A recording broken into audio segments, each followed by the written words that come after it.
हाय दोस्तों, नमस्कार।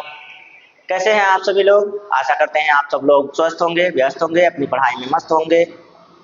दोस्त, सबसे पहले मैं बताना चाहूँगा कि कल की मेरी वीडियो जो थी, उसमें कुछ टेक्निकल इश्यूज़ के कारण आवाज़ नहीं गई, जिसके लिए वह क्लास अपलोड नहीं है आपके पास, चैनल से हटा दिया गया है।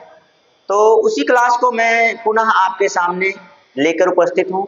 बहुत ही बेहतरीन क्लास बनाई गई थी, लेकिन क्या किया जाए कि जब उसमें वॉइस ही ना रहे तो आप म्यूट करके तो देखेंगे नहीं, जब कोई आवाज़ हमारी सुनाई नहीं देगी, कोई मतलब है नहीं।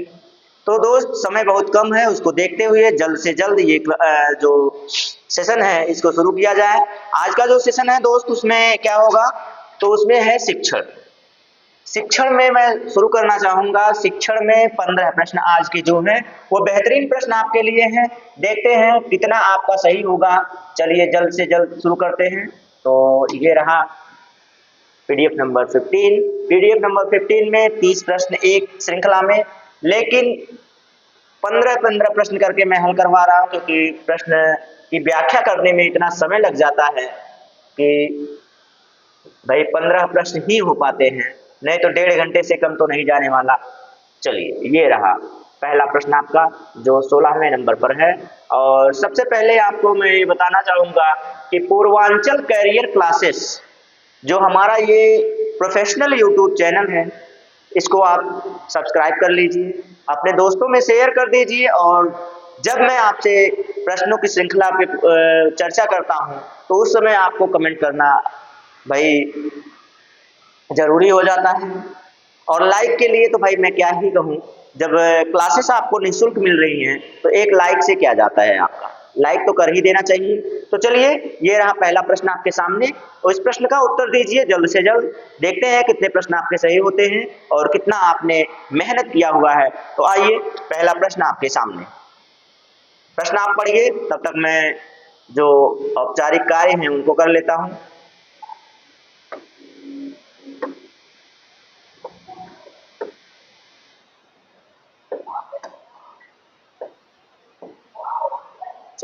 कार्य हो गए, जो भी करना था मैंने सेट कर लिया। हाँ, इसको थोड़ा, हाँ सही है, कोई बात नहीं, बढ़ाना घटाना कुछ नहीं है।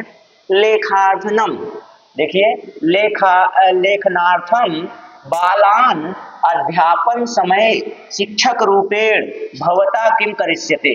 मतलब लेखन कौशल के विकास में, बालकों के लेखन कौशल के विकास में आप अध्यापन के समय एक शिक्षक के रूप में क्या करेंगे। तो क्या करेंगे दोस्त, इसमें से 4 ऑप्शन है, चारों ऑप्शन में से ये देखिए, ये आदव है। तो ठीक है, पहले प्रश्न पर मैं चलूं, पहला विकल्प देखूं तो पहले विकल्प में क्या दिया गया है। पहले विकल्प में है स्वविचारान लेखितुम, स्वविचारान लेखितुम बालेभ्य अवसरम दास्यति। मतलब बच्चे को अपने विचारों को लिखने का अवसर प्रदान किया जाए, पहले विकल्प का। दूसरा, आदव कंठस्थीकरण, जहां पे आपको ऐसे मिले तो सीधे सीधे यहाँ पे लेखन की बात हो रही है, तो लेखन में कंठस्थीकरण कहाँ से आ जाएगा, सीधे सीधे इसको हटा दीजिए, विकल्प ही हटा दीजिए, क्योंकि आपको अब वो सारे ऑप्शन देखने होंगे जो आपके लिए महत्वपूर्ण है। तो आप महत्वपूर्ण में से देख लीजिए, कृष्ण फलकता अक्षराणि, इससे बेहतर तो भाई यही है। अक्षराणि की बात कर रहे हैं, अक्षर जब आप बच्चे को देंगे लिखने के लिए, तो बताइए उसमें कौन सी उसकी लेखन कौशल का विकास होगा, उसके कौन से लेखन कौशल का विकास होगा, बता दीजिए जरा। आप उसको अक्षराणि लिखने की बात कर रहे हैं, उससे अच्छा तो पहला ही ऑप्शन है। उसके बाद भाषाया वर्णमाला लेखितुम बालेभ्यः निर्देशम दास्यति, बालकों को वर्णमाला लिखने के लिए आप कहेंगे, वर्णमाला लिखने का निर्देश देंगे। तो भाई ये भी देखिए सीमित ऑप्शन है, ये भी सीमित है। इस तरह से अगर देखा जाए तो आपका जो पहला ऑप्शन है दोस्त, वही सबसे बेहतरीन ऑप्शन हो जाएगा कि बच्चे को अपने विचारों को लिखने का अवसर देना चाहिए। क्यों देना चाहिए, ये भी सुन लीजिए। उससे बच्चे के लेखन कौशल का विकास तो होगा ही होगा, साथ ही साथ उसके चिंतन कौशल का भी विकास होगा उसके, क्योंकि बच्चा सोचेगा, जब सोचेगा तो चिंतन करेगा, चिंतन मंथन करेगा, मंथन करके जब लिखेगा ना दोस्त, तो उसके बहुआयामी कौशलों का विकास होगा। क्या हो जाएगा, एक से अधिक कौशलों का विकास होगा। और जब एक से अधिक कौशलों का विकास होगा तो इसमें आ रहा है आपका बच्चे को करके सीखने का अवसर दिया जाए, कर के सीखने का अवसर, करके सीखने का अवसर मिल रहा है, अवसर मिल रहा है। ठीक है, तो आपके जितना जो भी ऑप्शन आपका होता है कहीं ना कहीं वह जाकर सिद्धांतों पर क्या करता है, जोर देता है। तो ये वाला आपके एक सिद्धांत पर जोर भी दे रहा है और सटीक आंसर भी है, इसलिए ये राइट हो गया। चलिए सही हो गया। तो इसके बाद अगले प्रश्न पे चलते हैं। अगला प्रश्न आपके सामने है दोस्त, पढ़िए इसको जरा। छात्राणाम, एक मिनट रुक जाइए, इसको लॉक करना है। हाँ, तो छात्राणाम कृते एकाम अध्ययन अध्यापन सामग्री टीचिंग लर्निंग मटेरियल चिनोतुम अधोलिखितेषु सर्वतो महत्वपूर्ण। देख लीजिए पहले बात, इसमें जब सर्वतो महत्वपूर्ण या अधिक महत्वपूर्ण की बात कर दे, सर्वतो महत्वपूर्ण या अधिक महत्वपूर्ण की बात कर दे, इसका मतलब है कि इसमें एक से अधिक ऑप्शन सही होंगे, एक से अधिक ऑप्शन सही होंगे, लेकिन उसमें से सबसे सटीक आंसर आपको ढूंढना होगा, जो सबसे प्रबल हो, जो सबसे उत्तम हो, जो सबसे अच्छा ऑप्शन हो, वही आपको चुनना है। कब, जब आपको ये सर्वतो महत्वपूर्ण की बात करें। सर्वतो महत्वपूर्ण का मतलब होता है दोस्त सबसे महत्वपूर्ण, सबसे अच्छा ढूंढना है। अच्छा तो होगा लेकिन आपको ढूंढना क्या है, सबसे अच्छा ढूंढना है। तो सबसे अच्छा ढूंढने के लिए आपको ऑप्शन पर जाना होगा, सामग्री महार्गा ना सामग्री महार्गा ना स्यात्, मतलब महंगा नहीं होना चाहिए, महंगा नहीं होना चाहिए। अच्छी बात है, सही है, महंगा नहीं होना चाहिए। बच्चा अभी प्राथमिक स्तर पर है, इतने पैसे कहाँ से खर्च करेगा। ठीक है, तो ये बात हो गई। और दूसरी बात, सामग्री छात्र एवं निर्मिता स्यात्, छात्र स्वयं से निर्मित कर सके, छात्र स्वयं से निर्मित कर सके। ठीक है, ये हो जाएगा। उसके बाद आगे क्या है, सामग्री संदर्भानुकूल भवेत तस्या च संगठित रूपेण उपयोग क्रियते। ठीक है, ये हो गया। ऑप्शन में तो यही सही लग रहा है, चलिए यही सही है। समीपस्थ विपणय सामग्री उपलब्ध भवे, जो समीप का मार्केट है आपका, समीप की बाजार है, समीप की बाजार है, नजदीकी बाजार, जिसे आप कहेंगे नजदीकी बाजार, नजदीकी बाजार में उपलब्ध हो जाए, आसानी से उपलब्ध रहे। तो सारी ऑप्शन आपको सही लग रहे हैं, लेकिन इसमें सबसे महत्वपूर्ण क्या है, आइए मैं उसको दिखाता हूं। हाँ लीजिए, तो ये जो पहला ऑप्शन है आपका, ये महंगा नहीं होना चाहिए, अच्छी बात है, लेकिन संदर्भ के अनुकूल तो भी तो होना चाहिए। अगर संदर्भ के अनुकूल नहीं है, आपके उपयोग के लायक नहीं है, तो फिर उसका कोई मतलब नहीं है, चाहे वो महंगा हो चाहे सस्ता हो। इसलिए ये ऑप्शन तो गया काम से। दूसरा, स्वयं से निर्मित कर सके, अच्छी बात है, लेकिन वो संदर्भ के अनुकूल नहीं है। समीप के बाजार में मिल जाए, लेकिन वह भी अनुकूल होना चाहिए। तो क्या कह रहा है ऑप्शन नंबर 3, जरा देख लीजिए। सामग्री, वह सामग्री संदर्भ के अनुकूल होना चाहिए, आपके पाठ्य वस्तु के अनुकूल होना चाहिए, साथ ही साथ संगठित रूपेण से, संगठित रूप से आप उसका उपयोग कर सके, संगठित रूप से उसका क्या कर सके, उपयोग कर सके। इसीलिए इस ऑप्शन को सबसे सटीक और उत्तम माना जाएगा। ठीक है, तो आप देख लीजिए कितने प्यार से ऑप्शन मिलते हैं और कितने प्यार से ऑप्शन एलिमिनेट होते हैं। ठीक है, चारों ऑप्शन सही थे, लेकिन सबसे सटीक कौन सा था, ऑप्शन नंबर सी। तो यही आपको बताना है दोस्त कि जिसमें कुछ ऑप्शन ऐसे होते हैं जिसमें एक सही होगा, बाकी सब गलत हो जाएंगे। किसी में 3 सही होंगे, एक गलत होगा, जिसमें ना वाला उत्तर होता है कि ना पूछता है। लेकिन अब आपको ये मिल रहा है सर्वतो महत्वपूर्ण वाला। सर्वतो महत्वपूर्ण का मतलब है सबसे महत्वपूर्ण, यानी कि एक से अधिक ऑप्शन सही मिलेंगे। तो इस तरह से अगर आप सारी जो प्रक्रियाएं होती है प्रश्न बनाने की, सारे रूपों में से उसके परिचित रहेंगे, तो आपको कोई समस्या नहीं होगी। प्रश्न बनाने के सभी रूप से अगर आप परिचित हैं, तो आपको कोई समस्या नहीं आने वाली पेपर में। ठीक है, तो चलिए चलते हैं अगले प्रश्न पर। ये रहा प्रश्न नंबर 18वां, यानी कि प्रश्न नंबर 3। चलिए जवाब दीजिए इसका। आपके सामने है, जल्दी से बताइए। द्वितीय कक्षाया केचन छात्रा केशान वर्णानाम उच्चारणं कर्तुं काठिन्यम अनुभवन्ति तेषां काठिन्य निवारणार्थम अधोगत मार्गेषु का मार्ग सर्वतो प्रभावकारी। देखिए फिर बोल रहा है सर्वतो प्रभावकारी।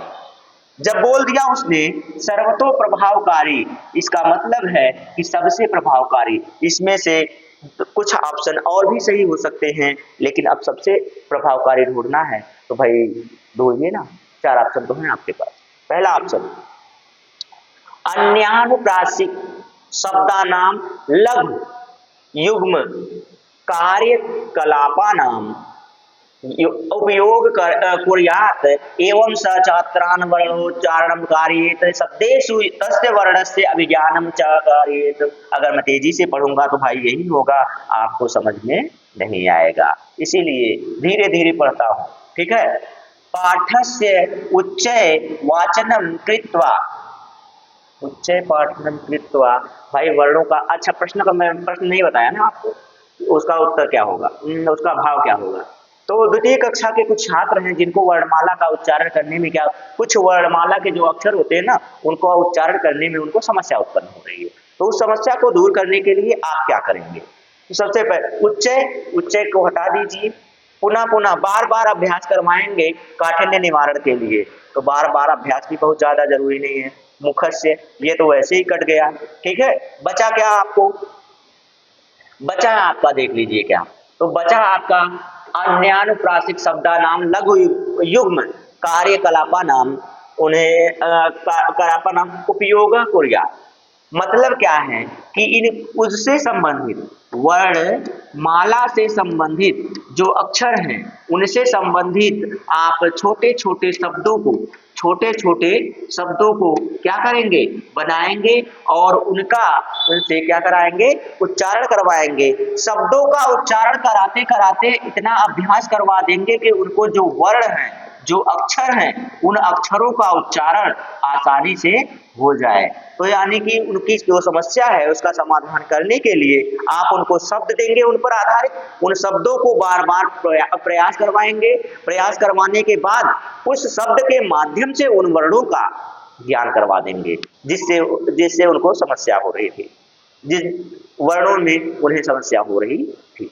तो इसमें आप टॉप टू बॉटम की बात कर रहे हैं। टॉप टू बॉटम का मतलब होता है शब्दों से, देखिए शब्द पहले आया, उसके बाद उसकी छोटी प्रक्रिया आई, बड़ा फिर छोटा, बड़ा फिर छोटा, इसका मतलब है टॉप टू डाउन।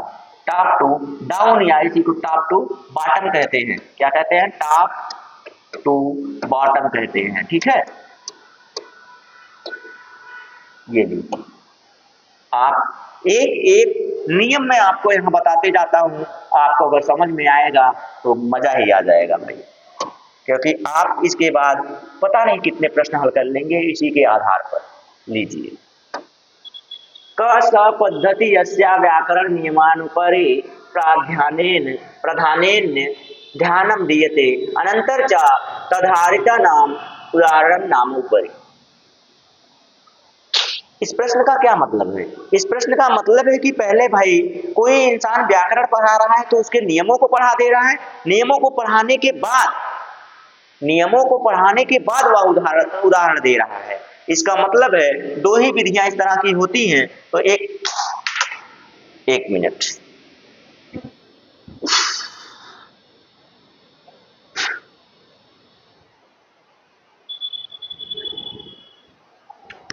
लीजिए, ठीक है। तो इसमें से क्या कहा दोस्त, तो इसमें से उसने कहा कि एक होता है निगमन विधि, एक मिनट, एक होती है निगमन विधि,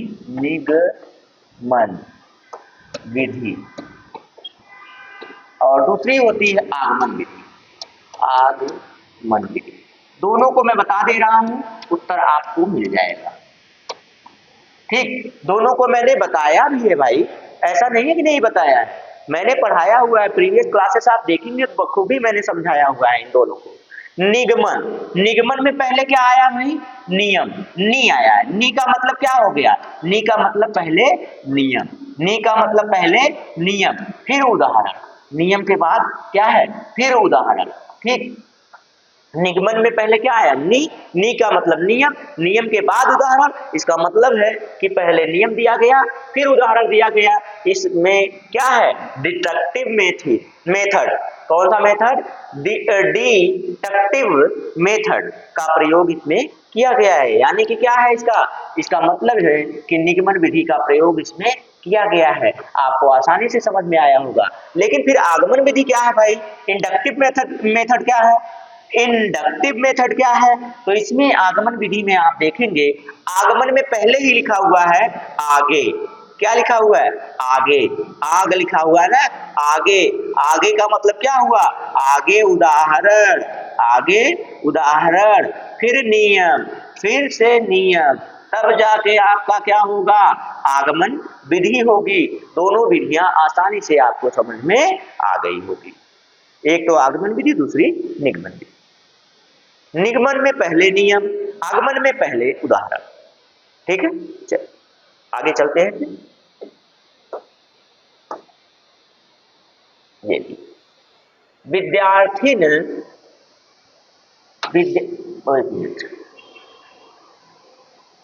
हाँ, तो विद्यार्थीन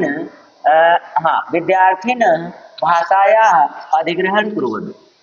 सबसे पहली बात यही है कि अधिग्रहण की बात जहां पे भी आए, किसकी बात, अधिग्रहण की बात। मैं आपको बार बार समझा रहा हूं, इतनी बार समझा रहा हूं भाई, अधिग्रहण का मतलब है कि भाषा अधिग्रहण जब भी मिले, इसका मतलब है कि मातृभाषा पूछ रहा है। क्या पूछ रहा है, मातृभाषा।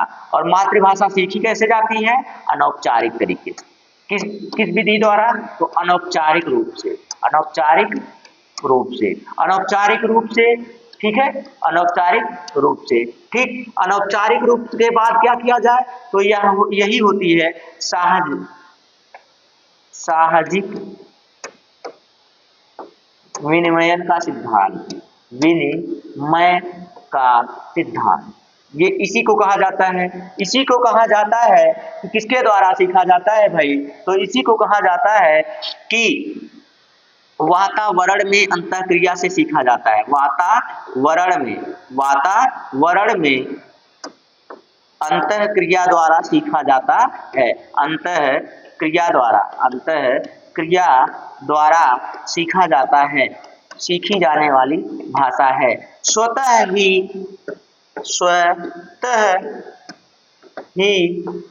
सीख लेने वाली भाषा है, सीख लेने वाली भाषा है। ठीक है, स्वतः ही सीख लेने वाली भाषा है। इसी को कहा जाता है कि भाई अर्जन अधिग्रहण को ही भाषा अर्जन कहा जाता है भाई, भाषा अर्जन कहा जाता है। इसी को कहा जाता है कि बच्चा LAD नामक ग्रंथि लेकर पैदा होता है, जिसके द्वारा भाषा स्वतः ही सीख ली जाती है। Language acquisition device, language acquisition device. तो इतनी सारी चीजें अगर आपको मिल रही है कहीं, तो इतना तो हो गया। एक चीज और मैंने नहीं बताया आपको। अब वातावरण का मतलब होता है परिवेश। अगर परिवेश द्वारा कोई भाषा स्वतः ही सीख ली जाती है, तो उसी को कहते हैं मातृभाषा, उसी को कहते हैं भाई मातृभाषा। तो परिवेश में सबसे पहले बच्चा कहाँ रहता है, तो परिवार में होता है। कहाँ होता है, परिवार में होता है। और परिवार ही उसकी, बच्चे की क्या होती है, पहली पाठशाला होती है। बच्चे की पहली पाठशाला कौन होती है दोस्त, उसका परिवार होता है। तो पारिवारिक भाषा कहिए या मातृभाषा कहिए, अनौपचारिक भाषा कहिए, साहजिक भाषा कहिए, वातावरणिक भाषा कहिए, व्यवहारिक भाषा कहिए, अधिग्रहणिक भाषा कहिए, इस तरह से आपको मैंने देखिए कितने अच्छे से सारे रूप में इसको दे दिया। और ये सिद्धांत किसने दिया है इसको, तो इस सिद्धांत को दिया है दोस्त साहजिक विनिमय का सिद्धांत। तो किसने दिया है मेरे दोस्त, तो आ जाइए, अधिग्रहण का सिद्धांत कहिए या साहजिक सिद्धांत कहिए, तो इसमें नाम आता है अपने प्यारे चौमस्की महोदय का। चौमस्की महोदय का नाम आता है। ठीक है, तो अब मुझे लगता है कि ये जो अधिग्रहण है इससे कहीं आपको प्रश्न बन गया तो मुझे नहीं लगता कि आपको कोई समस्या होने वाली है। देख लीजिए सारी चीजें जितना मैंने लिखा है सबका सबसे प्रश्न बनता है। जितने शब्द मैंने लिख दिए हैं ना, ये देखिए चौमस्की महोदय से बनता है। दूसरा नंबर मातृभाषा से बनता है, ये अनौपचारिक से बनता है, साहजिक विनिमय से बनता है, पहली पाठशाला से बनता है, ये देखिए ये 4 है, ये 5 है। और उस परिवार से बनता है, परिवार या परिवेश जिसे कहते हैं, पास पड़ोस जिसे कहते हैं, इनसे भी बनता है। 5वां यहाँ है, 6ठा यहाँ है, 7वां यहाँ है मेरे दोस्त। 7वें के बाद देखिए स्वतः ही सीखने वाली भाषा 8वां हो गया, भाषा अर्जन 9वां हो गया, और एलईडी 10वां हो गया, ये 11वें नंबर पे है ही। अब बताइए आपको एक प्रश्न में कितने उत्तर चाहिए, कितने कीवर्ड चाहिए, बताइए। इतनी चीजें मैंने आपको इसमें क्लैरिफाई किया है। अगर आपको जरा सा भी ज्ञान होगा या आपका दिमाग खुला होगा तो आप आसानी से इसको समझ लेंगे। मुझे नहीं लगता कोई समस्या यहाँ पे अब आपको आने वाली है। ठीक है, तो चलें आगे। हाँ, इसमें अभी उत्तर कहाँ दिया गया है? तो इससे बताइए, अब बताइए किस आधार पे इन सारी चीजों को देखते ही आप इसका उत्तर कर देंगे। संरचनाया विश्लेषण कृत्वा नहीं है, भाषाया साहित्य अध्ययनम नहीं है, प्रयोग त्रिराम संस्कृति से नहीं है, बचा क्या? साहजिक विनिमय। लीजिए साहजिक विनिमयात्मक वातावरण भाषा व्यवहार कृत्वा, वातावरण भी है, साहजिक विनिमय भी है, और ये देखिए व्यवहार भी है, भाषा। जितना मैंने आपको बताया सारे जो ट्रिक हैं सब इसमें समावेशित है, सबका समावेश इसमें है। आप बता दीजिए कोई समस्या आपको अगर आ जाए तो भाई मैं सबसे पहले उस समस्या का समाधान कर दूंगा आपके लिए। सूक्ष्म मोटर कौशल मैंने बताया था कि भाई जब बच्चा अपनी छोटी छोटी इंद्रियों का प्रयोग करने लगे, बच्चा जब अपनी छोटी छोटी इंद्रियों का प्रयोग करने लगे उसे कहते हैं, छोटी का मतलब सूक्ष्म, सूक्ष्म का मतलब छोटी, छोटी का मतलब सूक्ष्म, सूक्ष्म का मतलब छोटी।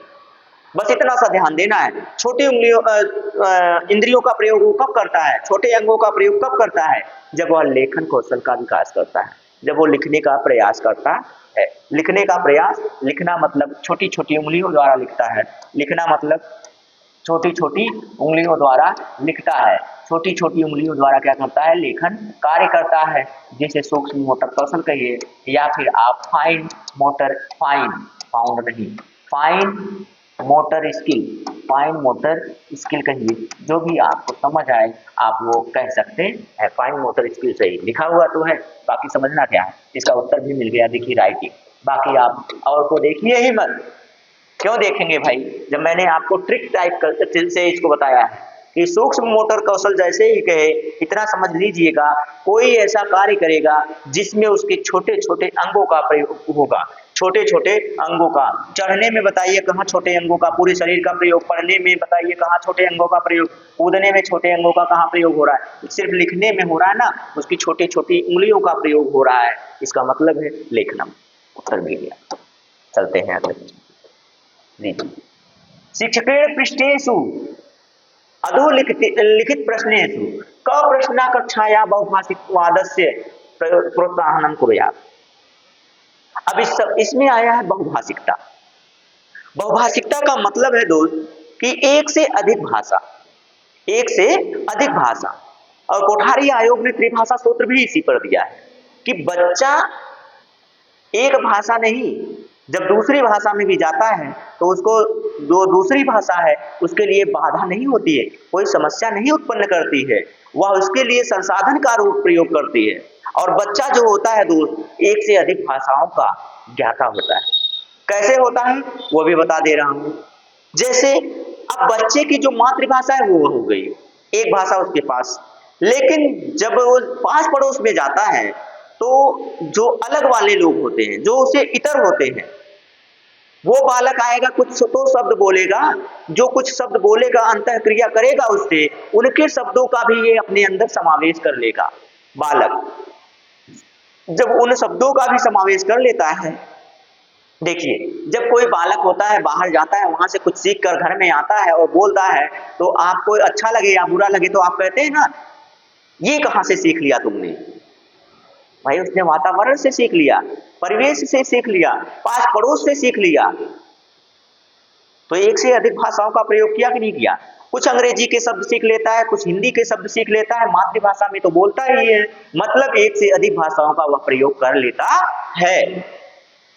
तो इसका मतलब है कि जो बच्चा होता है वो एक से अधिक भाषाओं का ज्ञाता होता है। और बहुभाषिकता का मतलब यही होता है कि बच्चा मातृभाषा में भी सीखे और अलग भाषा का भी उसके पास ज्ञान हो। इसी को बहुभाषिकता कहते हैं। अब ऑप्शन में देखना है कि कौन सा ऑप्शन उस पर आधारित है। भाई पालित पशु की बात करें, पहला ऑप्शन स्वभाषा या शाखा नाम नामानी लिखत। भाई ऑप्शन तो यही सही लग रहा है, यही ऑप्शन सही है। लेकिन अब ये ऑप्शन सही क्यों है और बताओ क्यों नहीं है, क्यों और ऑप्शन सही नहीं है? पालित पशु अस्ति, पालित पशु से भाई आप अन्य भाषा कहाँ सीखेंगे? अक्षराणी लिखत। मैंने अब ये बताइए, मैं कह दूं बच्चे का लिखो, खा लिखो, गा लिखो, घा लिखो, तो भाई इसमें कौन सी बहुभाषिकता आ रही है? इसमें कौन सी बहुभाषिकता उसमें प्रयोग करने की बात आ रही है? इसमें कोई बहुभाषिकता की बात नहीं आ रही है। बलून फुलाइए, बलून फुलाइए भाई, हट गया, ये ऑप्शन भी हट गया। मैंने बहुत ज्यादा समझाने का इसमें प्रयास नहीं किया है, बस इसमें मैंने आपको पहले ही व्याख्या कर दिया है, इसीलिए ऑप्शन पर ज्यादा चर्चा नहीं करूंगा। और ये ऑप्शन क्यों सही है, तो आप बच्चे को, आप क्या कहेंगे? बच्चे को स्वभाषा, स्वभाषा का मतलब अपनी भाषा में, अपनी भाषा में शाक सब्जियों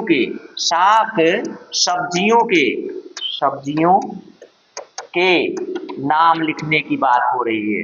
अब एक बच्चा तो है नहीं, वही तो मैंने बताया कि बच्चा जो खुद की भाषा है वो उसकी मातृभाषा है, जो दूसरा बच्चा है उसकी भाषा उसकी मातृभाषा है। लेकिन जब दोनों का अंतःक्रिया होगा, दोनों का अंतःक्रिया का मतलब जब दोनों आपस में विनिमय करेंगे, कुछ बोलेंगे, वार्तालाप करेंगे, तो उनकी अलग अलग भाषाएं हुई ना, एक से अधिक भाषाएं हुई। जब एक से अधिक भाषाएं हुई दोस्त, तो वही उसकी बहुभाषिकता है। और यहाँ पे जितने भी बच्चे हैं वो अपनी मातृभाषा में लिखेंगे, तो इसका मतलब है कि एक से अधिक भाषा हुई और बहुभाषिकता को यही दर्शाता है। ऑप्शन नंबर ए आपका राइट आंसर हो गया। तो बताइए कैसी लग रही है क्लास दोस्त? कितनी अच्छी व्याख्या लग रही है आपको? कितने सरल शब्दों में मैं समझा रहा हूं आपको, ये आप मुझे कमेंट करके बताइए। क्या आपके लेवल का है? आपके लेवल से मैं दोस्त ऐसा करके पढ़ा रहा हूं, आपसे 2 कदम आगे ही चलने का प्रयास करता हूं, ताकि आपको पूछने का कोई मौका ना मिले, बस समझने का प्रयास हो। समझने का प्रयास रहे आपका तो सबसे बेहतर होगा। तो चलिए चलते हैं आगे।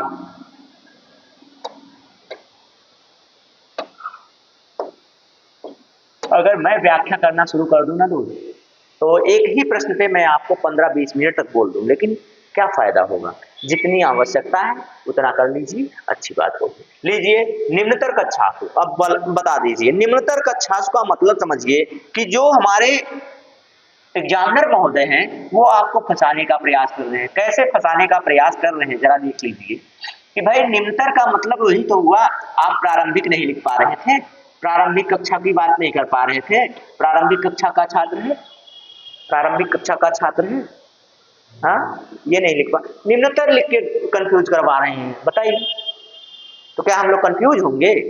अरे भाई हमारे जो छात्र हैं ना वो स्मार्ट स्टडी करते हैं, आसानी से पकड़ लेंगे, टेंशन ना लो। अंत्यानुप्रासिक कविता नाम उपयोग क्रियते यत। अब बताइए अंत्यानुप्रासिक कविता का प्रयोग कर रहे हैं तो इससे क्या हो रहा है? बताइए क्या करने का प्रयास है? बच्चे को आप अनुशासन में नहीं बांध सकते, पहला कारण काटिए। आप कविता कर रहे हैं तो व्याकरण काट दीजिए। कठिन शब्दानां वर्णनं कर्तुं तस्य वाक्यानि रचितुं समर्था भवन्ति। हाँ ये भी आपका उत्तर नहीं होगा।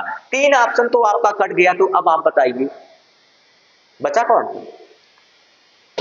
क्या है जरा देख लीजिए। विद्यार्थी लक्ष्य भाषा भाषितुम अवसरम दास्यति, उसकी जो लक्ष्य भाषा है उसमें आप उसे पढ़ाने का, वाचन करने का अवसर प्रदान कर रहे हैं। ये इसमें कहा गया है कि उसकी जो लक्ष्य भाषा है, लक्ष्य भाषा में आप उसको बोलने का यानी कि वाचन करने का अवसर दे रहे हैं, अवसर दे रहे हैं बच्चे को।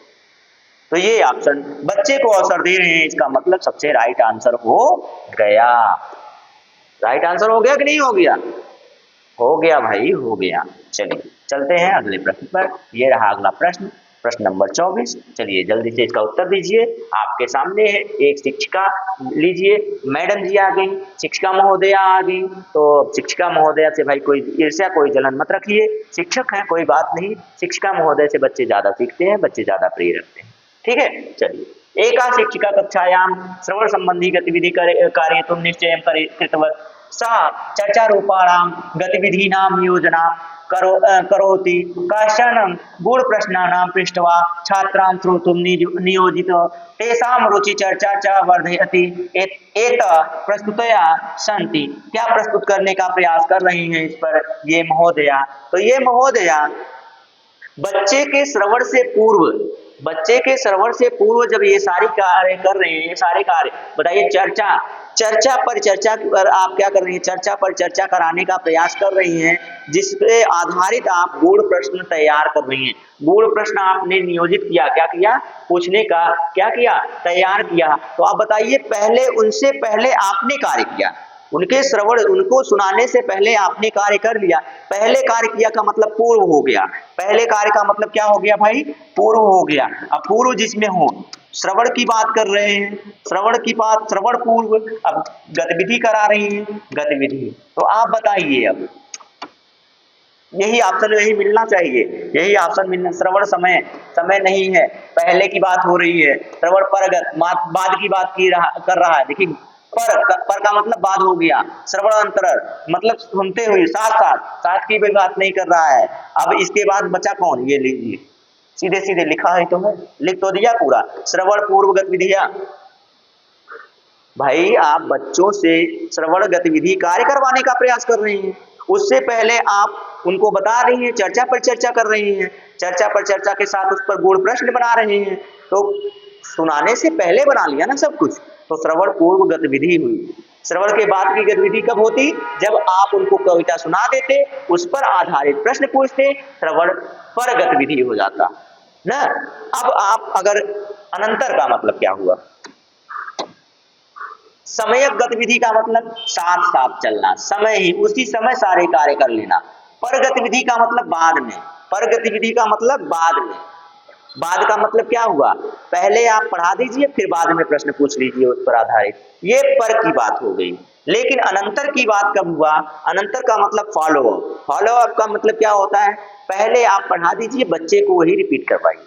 पहले पढ़ा दीजिए, बच्चे को रिपीट करवाइए, ये हो गया फॉलो अप। लेकिन ये पूर्व की गतिविधि थी, इसलिए ऑप्शन नंबर डी सही हो गया। चलते हैं अगले प्रश्न पर, नहीं तो आप लोग बोर भी हो जाएंगे कि इतना ज्यादा व्याख्या कैसे कर दे रहे हैं आप न।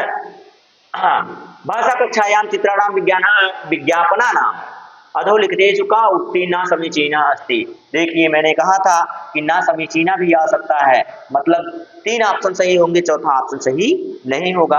और वही आपको ढूंढना है कि सही कौन सा नहीं होगा। विज्ञापन और चित्रों के आधार से क्या होता है भाई? बच्चों को आप चित्र बनाने का प्रयास दे रहे हैं, कार्य करवा रहे हैं, तो आप क्या करने का प्रयास कर रहे हैं बताइए? एतेन बालेभ्यः स्वीकीयाम् अभिव्यक्ति कर्तुं चित्राणाम् आधारेण। हाँ, ये तो सही है भाई कि बालक अपनी अभिव्यक्ति, अपने विचारों की अभिव्यक्ति चित्र के माध्यम से करता है।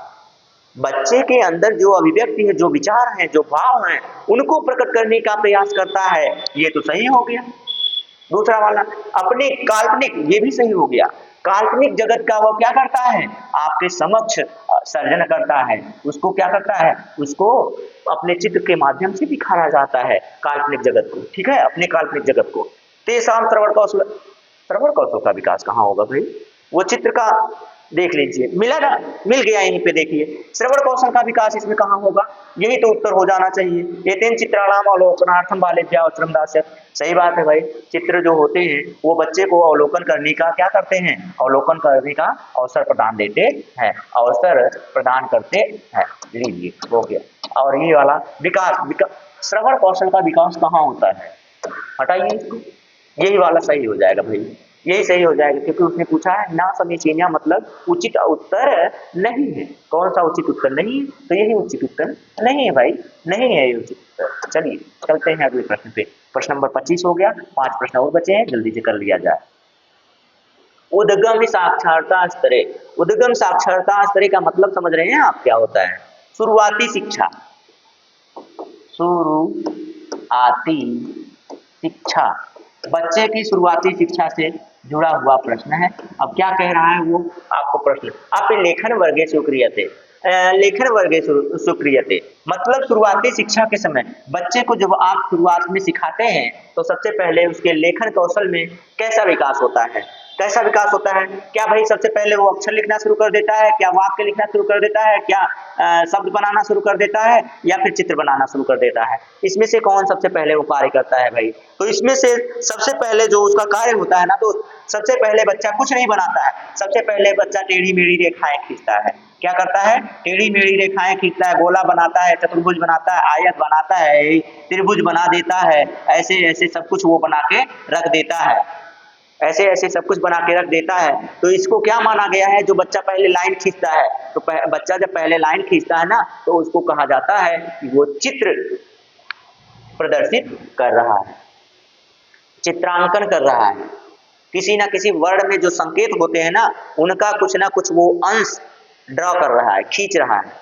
इसका मतलब है कि सबसे पहले चित्र के माध्यम से बच्चा सीखने का कार्य करता है। बच्चा क्या करता है, चित्र के माध्यम से सीखने का कार्य करता है। उसको स्वीकार किया जाता है कि आप चाहे उसको फाइल दे दीजिए, चाहे आप उसको चेकबुक दे दीजिए, चाहे आप उसको कुछ भी दे दीजिए, उसके हाथ में कलम है तो वो उस पर ऐसे ऐसे ऐसे ऐसे करेगा, ऐसे ऐसे करके बनाएगा। तो बताइए बनाता है कि नहीं बनाता है, कुछ तो चित्र बना रहा है वो।